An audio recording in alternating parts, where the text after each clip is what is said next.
C'est impossible que Jésus soit né le 24 juin, le 24 décembre, le 25 décembre. Dire cela comme ça de manière brutale, c'est un peu trop fort. Mais il faut plutôt dire c'est peu probable. C'est mieux de dire c'est peu probable selon les usages de l'époque. Ça serait moins téméraire parce que personne n'a la certitude absolue. Ah oui, les bergers, Jésus ne peut pas naître, c'est ce que font les témoins de Jéhovah. Attention, je disais qu'en théologie, les mots ont leur sens. Il faut dire plutôt, c'est impossible, c'est peu probable. Ce n'est peut-être pas impossible, mais c'est peu probable, selon les usages de l'époque. La Bible n'interdit pas une naissance en hiver. Dieu est capable de faire le tout, de faire des grands miracles. Je vais vous dire quelque chose. Quand vous lisez le Synaxaire, c'est la vie des saints.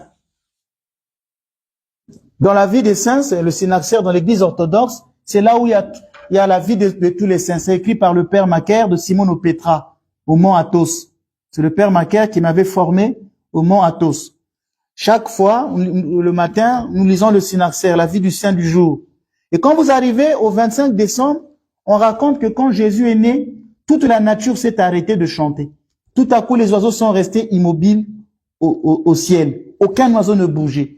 Tout à coup, les arbres, le vent s'est arrêté, les arbres ne bougeaient plus.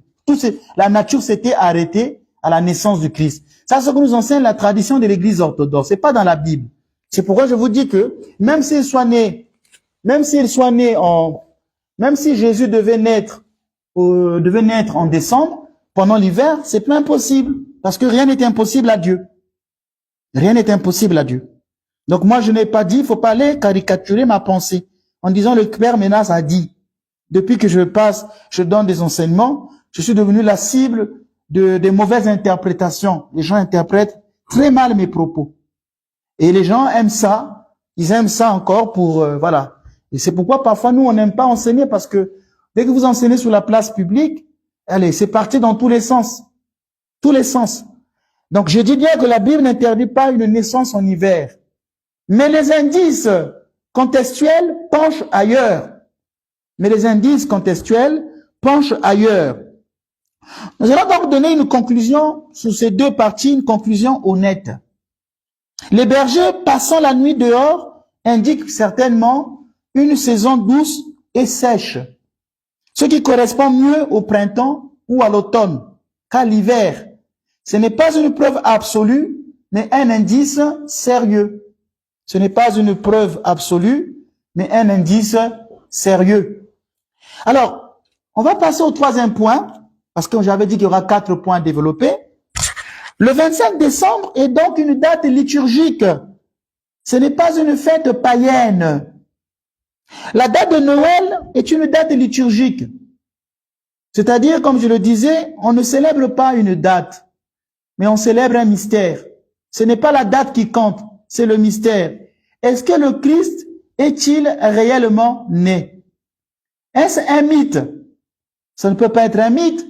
Nos calendriers actuels disent bien que un tel est né avant Jésus-Christ, un tel est né après Jésus-Christ. Dans le credo, on dit qu'il fut crucifié sous Ponce Pilate. Quand on a dit le mot Ponce Pilate, ce n'est pas pour donner la gloire à Pilate, c'est pour montrer que Jésus est une personne historique. Parce que ce Ponce Pilate a existé. Et aujourd'hui, il y a des gens qui disent Jésus n'existe pas. Vous croyez en César qui a existé. Mais quand il s'agit de parler de Jésus, c'est pas une personne historique. On croit même à des philosophes de l'Antiquité avant Jésus-Christ. Socrate, Aristote. Les prophètes de l'Antiquité, on croit en eux. Ils ont même laissé des livres. Moi, j'ai lu les livres de Socrate. Par exemple, j'ai lu un livre qu'on appelle Éthique à Nicomaque. Vous pouvez aller sur les réseaux, Google, vous cliquez Éthique à Nicomaque, où ces grands philosophes parlent. Platon a écrit La Caverne, la République, avec son 7e chapitre sur la caverne sur la caverne, Platon. Vous voyez, tous ces philosophes ont bien existé bien avant Jésus-Christ. Des siècles avant. Même Abraham a existé des siècles avant Jésus-Christ, mais on dit qu'Abraham est une personne historique. Quand on arrive au Christ, on veut douter. Donc la question qu'on peut poser, c'est de savoir, est-ce que Jésus a existé? Si oui, la date de Noël est une date donc liturgique. Cela ne touche en rien à la vérité de l'incarnation. Donc, quand les églises là qui viennent de naître disent que c'est une fête païenne, dire cela, c'est de dire que dans l'église, tout ce que nous lisons est païen. Dans l'église, nous avons l'habitude de lire les évangiles au cours de l'année liturgique. Là, il y a l'année chez les catholiques, il y a l'année liturgique A, l'année liturgique B, l'année liturgique C.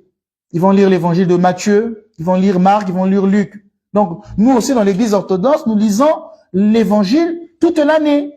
On lit des passages. Nous avons des dimanches qu'on appelle, par exemple, dimanche de la Samaritaine. On va lire Jean chapitre 4.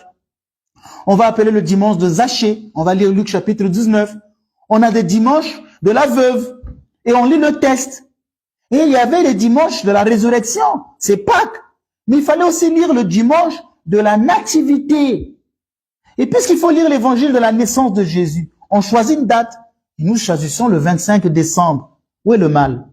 Puisque toute l'année, nous méditons l'évangile. Si les pasteurs font ce qu'on appelle l'étude biblique, on leur demande de lire la Bible tous les jours. Donc quand ils vont arriver au test de la nativité de Jésus, les pasteurs vont dire, je ne lis pas ce texte parce que c'est païen, c'est satanique. Mais c'est la même chose que nous faisons. Nous lisons un texte qui nous parle que Jésus est né. Donc qu'est-ce qu'on fait? On cherche une date pour lire et pour fêter ce mystère-là. Donc ce n'est pas la date qui compte, c'est le mystère. Et le mystère, lui, est dans la Bible. Le mystère, lui, est dans la Bible. Si lui, dans sa Bible, il n'en a pas, ce n'est pas mon souci, ce n'est plus mon problème. Mais le mystère est dans la Bible. Jésus est-il né? Oui. Et les gens vont lire, ils vont dire que c'est une fête païenne, c'est lié au solstice d'hiver. Nous allons bientôt élever le niveau. Écoutez bien ce que je veux dire. Alors, si vous posez les questions maintenant, je ne peux pas les lire. Comment, monsieur Patrice, vous écrivez une longue question? Comment voulez-vous que pendant que j'enseigne, je puisse lire une longue question? Il aurait fallu d'attendre le moment donné, vous n'écoutez pas. Peut-être que la question que tu poses, tu auras la réponse vers la fin quand je finirai mon propos. Tu peux te dire, ah mais tiens, c'est la question que je voulais poser. Les gens parfois manquent d'intelligence. C'est à cause de ça que les prêtres ne viennent pas enseigner. Parce qu'ils savent que oui, le peuple, c'est parti. Quelqu'un qui vient écrire une longue question pendant qu'on est en train de... Donc, moi, quand j'étais à l'école, quand mon professeur parlait, je posais des questions, je notais. C'est à la fin, s'il y a des choses qu'il n'a pas eu à dire, je lève mon doigt. Ah, mon Dieu. Donc, je disais que les gens disent que le solstice, c'est lié au solstice d'hiver. Le vrai lien et ses limites. Le vrai lien et ses limites. Le solstice d'hiver a lieu autour du 21 et 22 décembre. Ça, c'est le solstice d'hiver. 21 et 22 décembre. Le solstice d'hiver n'a pas lieu le 25. Donc, ce n'est pas lié au solstice d'hiver. Ça, je viens de battre cette idée en brèche. Le 25 décembre correspond surtout à la fête romaine du soleil Invictus. Et les gens ont dit, voilà, c'est une fête païenne.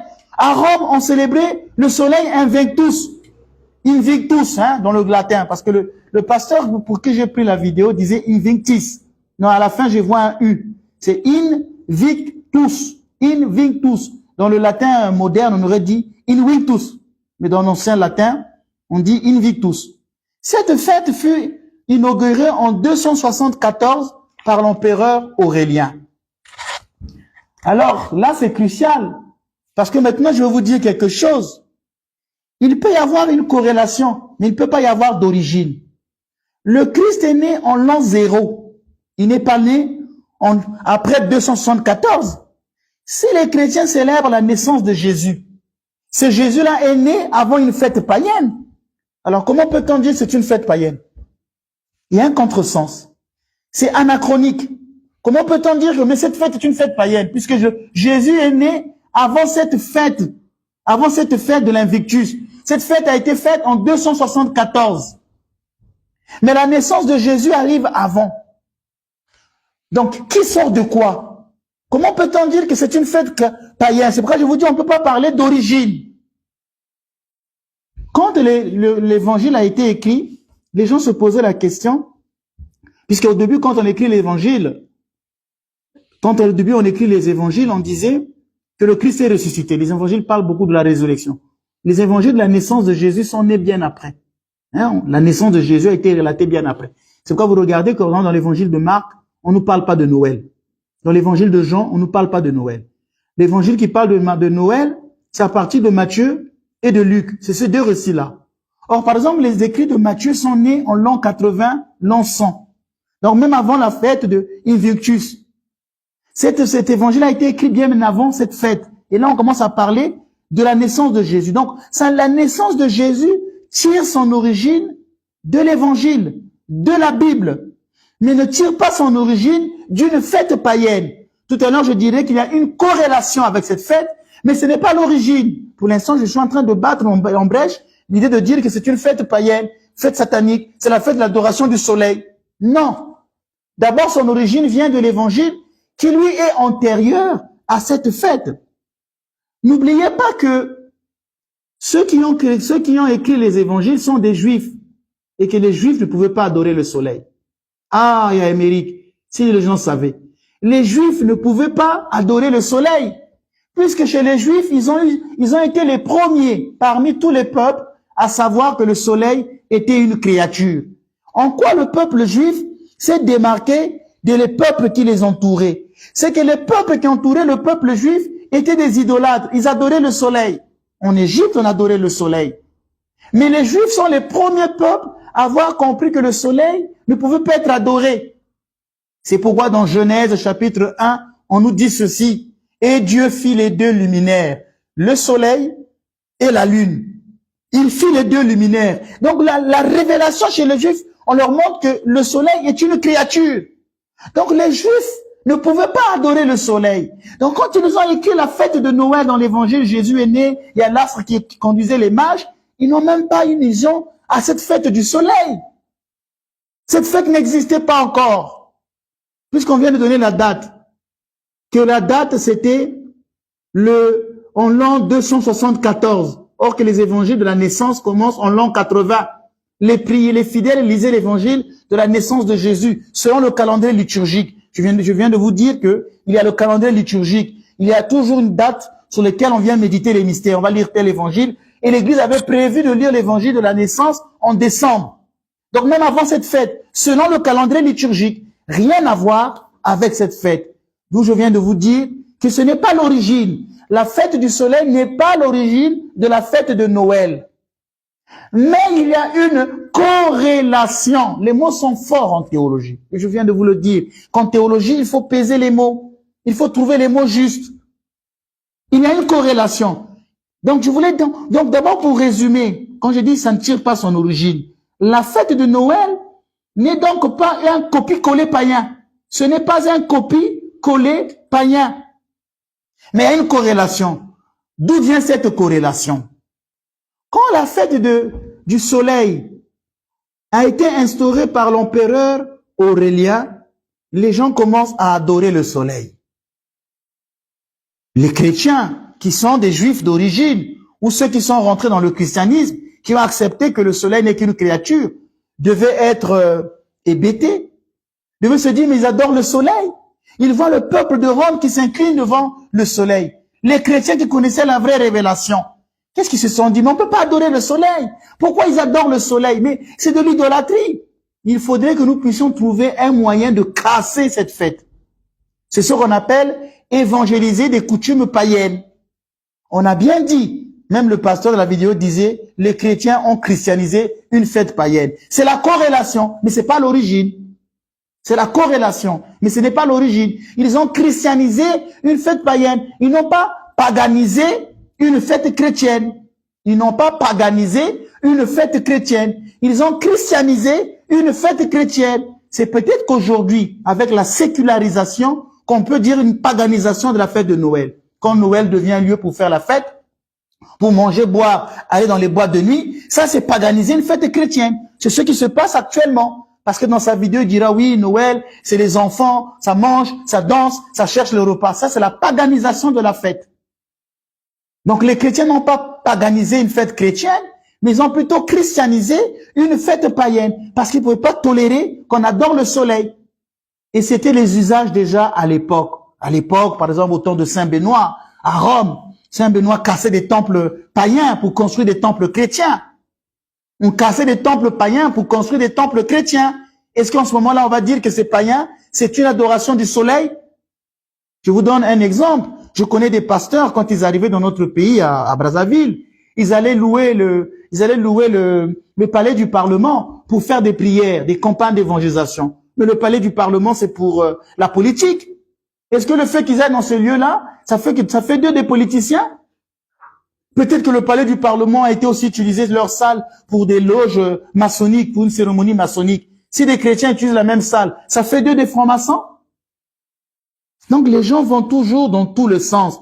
Les chrétiens ont voulu dire au peuple de Rome, n'adorez pas le soleil. Nous allons vous montrer le soleil véritable qui illumine tout homme qui vient en ce monde. Nous allons vous montrer le soleil véritable qui illumine tout homme qui vient en ce monde. Ce soleil véritable, c'est Jésus-Christ. Malachie chapitre 3, le verset 20. Malachie chapitre 3, verset 20. Mais pour vous qui craignez mon nom, le soleil de justice se lèvera. Il apportera la guérison dans son rayonnement. Vous sortirez en bondissant comme des jeunes veaux à la pâture. Donc, il y aura le soleil de justice qui se lèvera. Et plus tard, le Christ dira, je suis la lumière du monde. Jean chapitre 8. C'est la lumière qui éclaire tout homme qui vient en ce monde. Et le peuple qui marchait dans les ténèbres a vu surgir une grande lumière. Donc cette lumière, c'est le Christ. N'adorez plus le soleil, puisque vous savez que les premiers chrétiens priaient toujours en direction du soleil. Mais ils n'adoraient pas le soleil. Tous les temples chrétiens ont toujours été tournés vers l'Orient.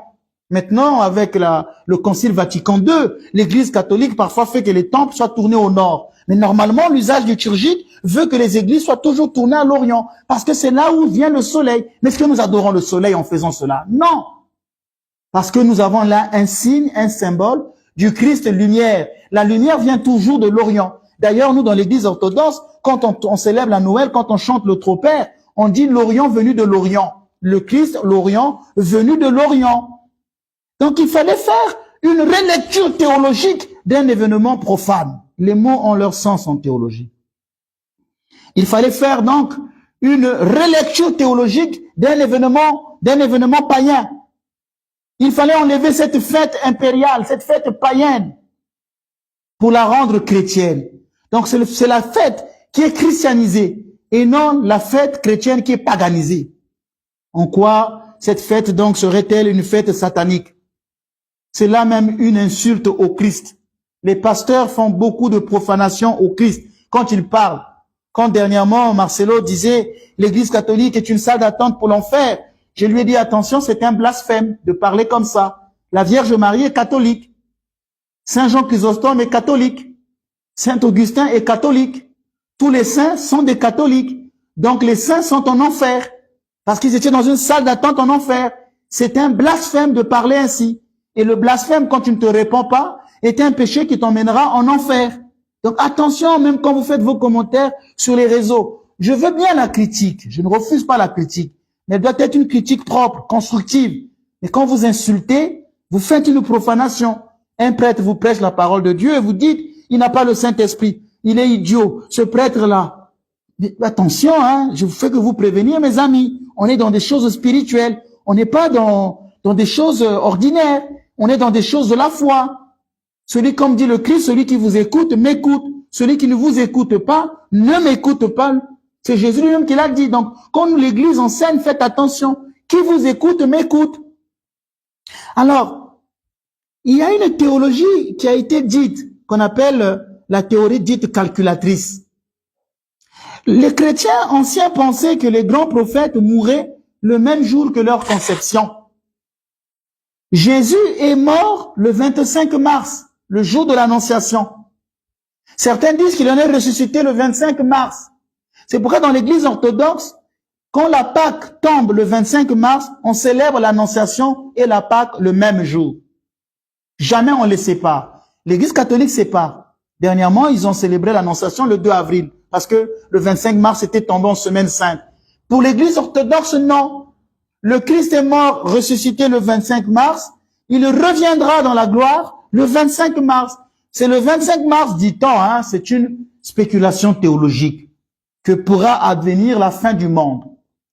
Ce qui veut dire que c'est le jour où il est né, qu'il a été conçu, le 25 mars, c'est le jour même qu'il est mort. Cette logique est interne au christianisme, c'est-à-dire, il y a, là, c'est un théologumène, mais c'est pas l'objet d'aujourd'hui que je voulais développer. C'était une parenthèse pour toujours vous laisser sur votre soif pour des futures émissions. Le 25 décembre n'est donc pas le solstice d'hiver, en conclusion. Noël n'est donc pas une fête païenne recyclée. Au pire, l'Église a superposé une signification chrétienne à une date existante. Au mieux, la date vient d'un calcul théologique interne. La date vient de la Bible elle-même.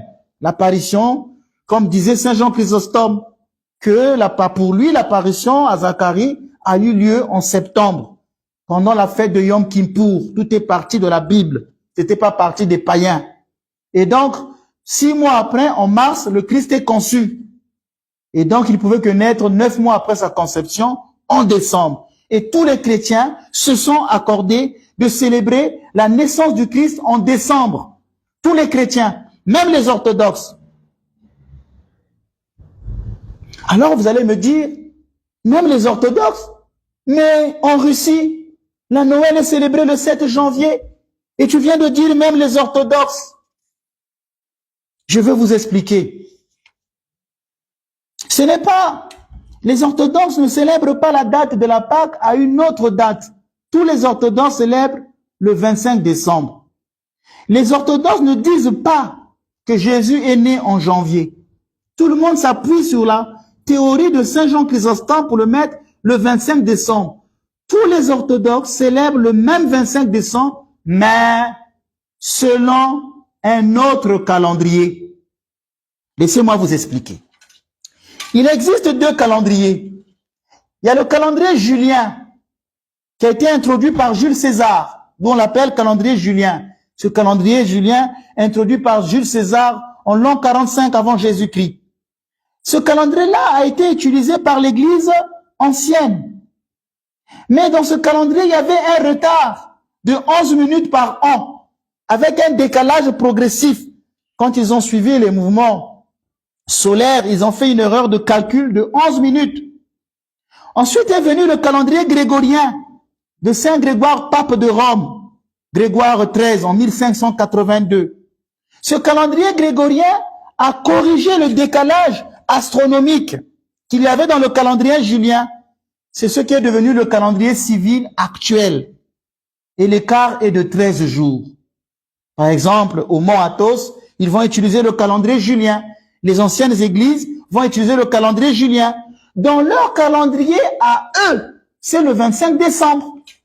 C'est toi qui penses que c'est le 7 janvier. Parce que toi, tu calcules selon le calendrier grégorien. Mais tu as oublié que dans leur calendrier à eux, c'est leur calendrier, ils sont au 25 décembre. Mais toi, par l'influence du calendrier grégorien, tu vas croire que mais nous sommes le 7 janvier.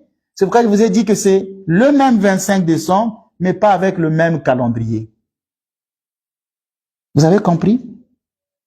Et ce calendrier-là a un écart de 13 jours. Donc si vous comptez 24 décembre dans la nuit, on célèbre Noël, les autres fois attendre 13 jours. 25, 26, 27, 28, 29, 30, 31, 1er janvier, 2 janvier, 3 janvier, 4 janvier, 5 janvier, 6 janvier. Tout à l'heure, je vous dirai aussi encore pourquoi. Alors, la conséquence, c'est que ceux qui sont dans le calendrier julien, quand ils sont au 25 décembre, ils sont dans le 7 janvier de l'année civile. Mais pour eux, ils sont au 25 janvier, au 25 décembre. C'est pourquoi certaines églises orthodoxes vont célébrer la Noël le 7 janvier. Mais liturgiquement, elles célèbrent toujours le 25 décembre. Dans leur calendrier, c'est marqué 25 décembre. Alors, pourquoi certains orthodoxes n'ont pas changé de calendrier? Pourquoi ils n'ont pas suivi le calendrier grégorien? Ils auraient pu suivre le calendrier du pape Grégoire de Rome. Ils auraient pu faire cela. Pourquoi? Eh bien, parce qu'ils ont voulu garder une fidélité à la tradition ancienne. Les orthodoxes, vous savez, ce sont des personnes qui ont toujours, c'est une église qui veut toujours garder les traditions anciennes. Elle ne veut pas, permettez l'expression en guillemets, se moderniser. Elle refuse tout ce qui vient des réformes catholiques. Et elle refuse toutes les réformes parce qu'elles seront perçues comme latinophores. et par un souci d'unité interne. Ce sont donc des choix disciplinaires, mais ce ne sont pas des choix doctrinaux. Mais attention, tous les orthodoxes ne font pas pareil. Tous les orthodoxes ne font pas pareil. En Grèce, par exemple, en Roumanie, en Bulgarie, ils célèbrent la Noël à la même époque, au même temps que les catholiques. Donc le 25 décembre dans le calendrier grégorien, comme nous. Nous, dans notre paroisse, nous avons célébré Noël. Avant-hier, j'ai célébré Noël. Par contre, dans notre cathédrale à Paris, eux, ils sont dans le calendrier, dans l'ancien calendrier, ils vont attendre le 7 janvier. C'est ce qui se passe en Russie, en Serbie, même à Jérusalem. Ils vont célébrer le calendrier julien, donc le 7 janvier. Mais ce n'est pas de leur faute, parce que leur calendrier à eux leur montre qu'ils sont à cette date-là. Conclusion claire. C'est la même foi, c'est la même fête, bien que les calendriers sont différents, tout en gardant le principe, on ne célèbre pas une date, mais on célèbre le mystère de la venue du Christ. Les orthodoxes ne fêtent donc pas Noël en janvier. Ils la fêtent le 25 décembre. Mais selon le calendrier julien, ce qui correspond à ton calendrier, civil, tu as l'air de penser qu'ils sont au 7 janvier. Mais non, pour eux, ils sont au 25 décembre. Toujours pour garder l'argument patristique de Saint Jean Chrysostome qu'il faut le célébrer le 25 décembre. Et maintenant, je vais terminer par quelque chose de grand que beaucoup de gens ne savent pas. Je vous ai donné une entrée, un plat de résistance. Il faut bien vous donner à la fin, comment vous appelez ça? Entrée, plat de résistance, et à la fin, comment on appelle ça? Entrée, plat de résistance, à la fin, comment on appelle ça? Je dois vous donner maintenant. Je vais voir si vous saviez.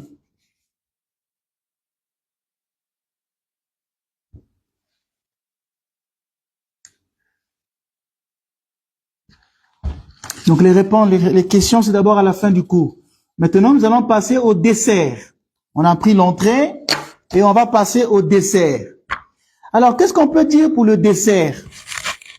C'est que la fête de Noël n'avait pas d'abord au début de l'Église une date universellement célébrée. Tout le monde ne célébrait pas, tout le monde ne célébrait pas à la même date. Mais tout le monde célébrait la théophanie plutôt. La théophanie, c'est le jour du baptême de notre Seigneur, qui était célébré le 7 janvier. Le 7 janvier, toutes les églises célébraient la théophanie, qui signifie apparition de Dieu. Donc le jour de son baptême, Jésus est reconnu comme le Fils de Dieu. Pour les premiers chrétiens, c'était le baptême de Jésus qui était plus important que la Noël. Ça, beaucoup de gens ne le savent pas. C'est pourquoi l'évangile de Marc commence par le baptême de Jésus et non par sa naissance. Parce que toutes les églises célébraient toujours le baptême de Jésus, non pas la Noël. Le baptême de Jésus, c'est la manifestation sur terre de la Trinité. On voit la voix du Père qui se fait entendre.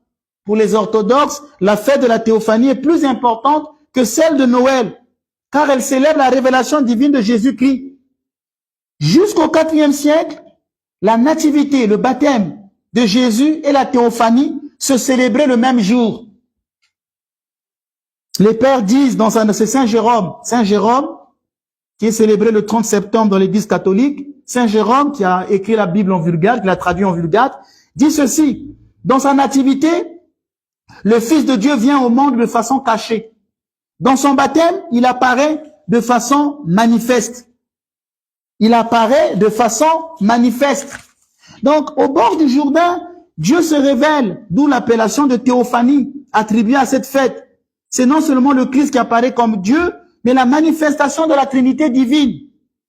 Saint Jean Chrysostome explique en disant l'apparition de Dieu, ce n'est pas la fête de Noël, mais c'est celle du baptême. Vous voyez, Saint Jean Chrysostome, l'apparition de Dieu, c'est pas celle de Noël, c'est celle du baptême. C'est par son baptême et non par sa naissance qu'il s'est manifesté au monde. Avant le baptême, il était inconnu du peuple. Donc, c'était d'abord la théophanie qui était célébrée. Noël est venu qu'après. Noël était jointe à la fête. C'est plus tard qu'on a coupé les fêtes et qu'on a ramené Noël le 25 décembre et la théophanie au 7 janvier. Voilà pour l'enseignement d'aujourd'hui. Et en quelques minutes, je vais écouter les questions.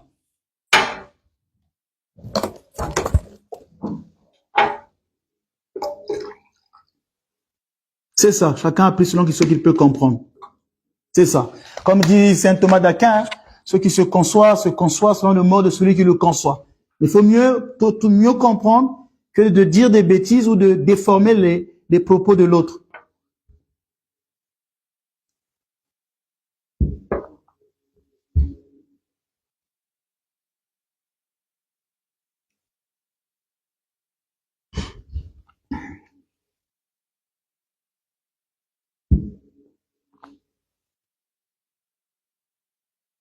Oui, bonsoir Christophe Laporte.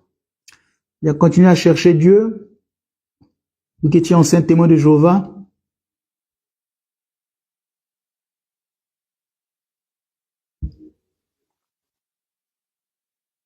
Merci frère Augustin. J'espère que c'est Augustin le diacre de la Suisse. Pas de souci, madame Virginie Mani.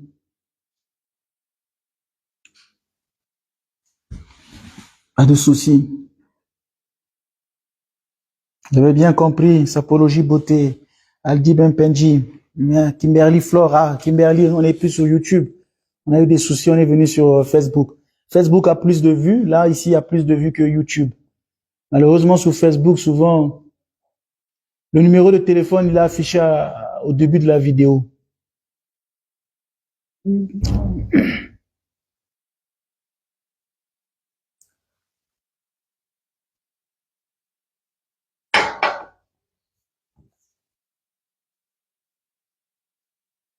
Le numéro affiché au début le début de la vidéo. Quand j'ai mis le thème, je pense qu'il y a bien le numéro. Ou parfois quand vous écrivez sur Messenger en me disant bonjour Père Menas, votre numéro, la secrétaire qui s'occupe de ça vous envoie directement les 3 numéros de la paroisse. Il y a aussi une autre possibilité pour avoir le numéro. Oui, Pauline Metintin, Kiberly, Nzia, Mwamba, merci pour le, pas de questions, merci, d'accord.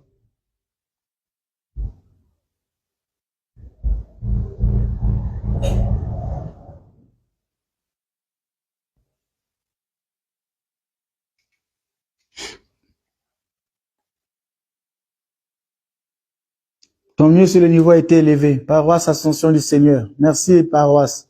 Je sais pas si c'est la paroisse en tant que telle, c'est une paroisse catholique, elle se trouve où?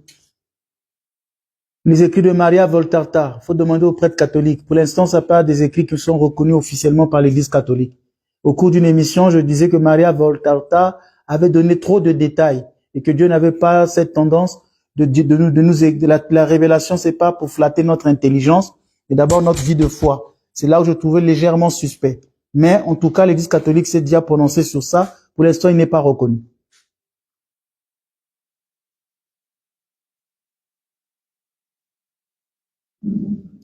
Vous avez juste Johnson. Vous voyez comment je n'aime pas, quand vous ne comprenez pas. Vous dites s'il y a une corrélation, donc il y a un lien. Donc c'est pour une fête païenne pour vous. Donc c'est une fête païenne pour vous. Voilà. C'est pourquoi la langue française est difficile. Hein. Le monsieur vient de vous dire pas origine, corrélation. Corrélation, ce sens qu'ils sont allés christianiser une fête. Et voilà, il conclut en disant, donc vous avez dit que c'est une fête païenne.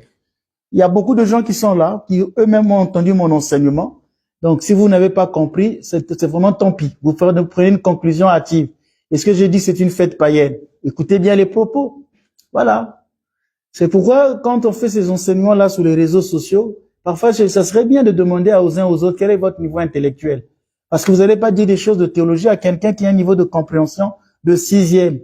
Il va commencer à aller sur les tours de suite. Je vous insulte pas, c'est la vérité. D'où on n'aime pas enseigner dans les milieux publics. Parce que on ne connaît pas le niveau des uns et des autres. Tu enseignes des grands traités de théologie. Tu as des gens qui ont un niveau 6e. Donc, vous avez conclu que la fête de Noël est païenne. Vous parlez de corrélation.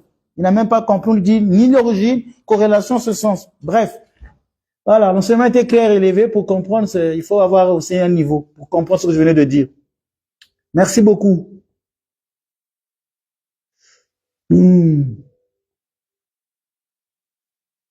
Ocosias a essayé de répondre. En mathématiques, corrélation ne veut pas dire causalité.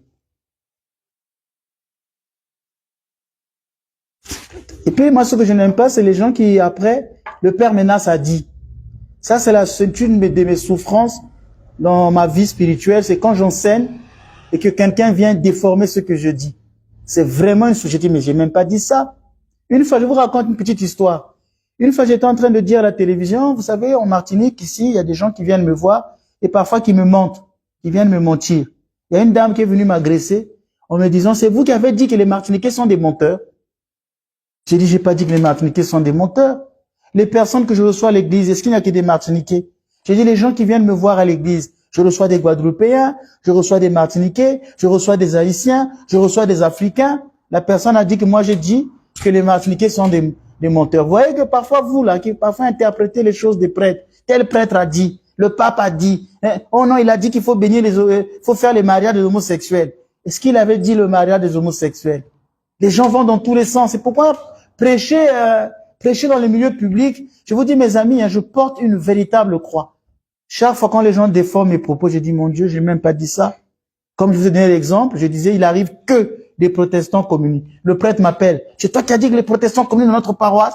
J'ai dit, en tout cas, je n'ai pas dit ça. J'ai dit, il arrive que. Et je lui donne, ah, d'accord. Oui, mais comprenez-moi.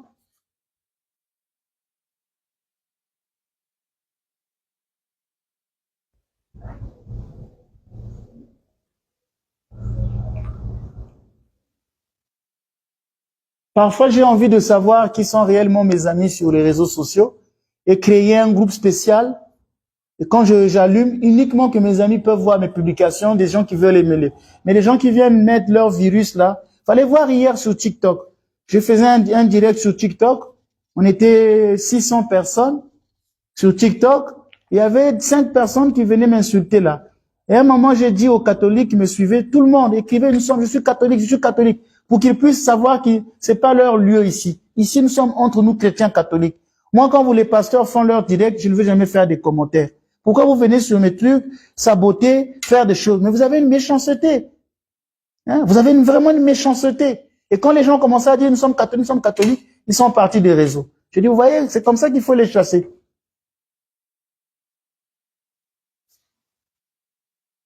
Oui, ils doivent faire leur propre calendrier, comme dit Joël Hove. Ils doivent faire leur propre calendrier. La fête de Pâques, c'est nous qui avons donné le calendrier. Si le dimanche est un jour férié, c'est l'Église catholique, avec un grand C, orthodoxe et catholique au même concile de Nicée. Aujourd'hui, s'ils ont le 25 décembre, ils ont pu se reposer. C'est grâce à l'Église catholique. Le pasteur va à l'église le dimanche prêcher, il est tout content, jour du Seigneur. Mais en quoi, est-ce que dans la Bible, on a écrit que le dimanche était un jour férié? Oui, jour du Seigneur. Mais est-ce que c'est écrit c'est un jour férié? Si le dimanche est devenu un jour férié, c'est parce que les catholiques, les orthodoxes ont voulu que ça soit férié, tu profites. Mais tu es là à dire païen, faites ceci. Mais va créer ton dimanche, va créer tes jours fériés, crée ton propre calendrier. C'est facile de critiquer les autres. Qu'est-ce que vous avez fait en 2000 ans d'histoire? Donc l'église catholique n'avait rien fait en 2000 ans.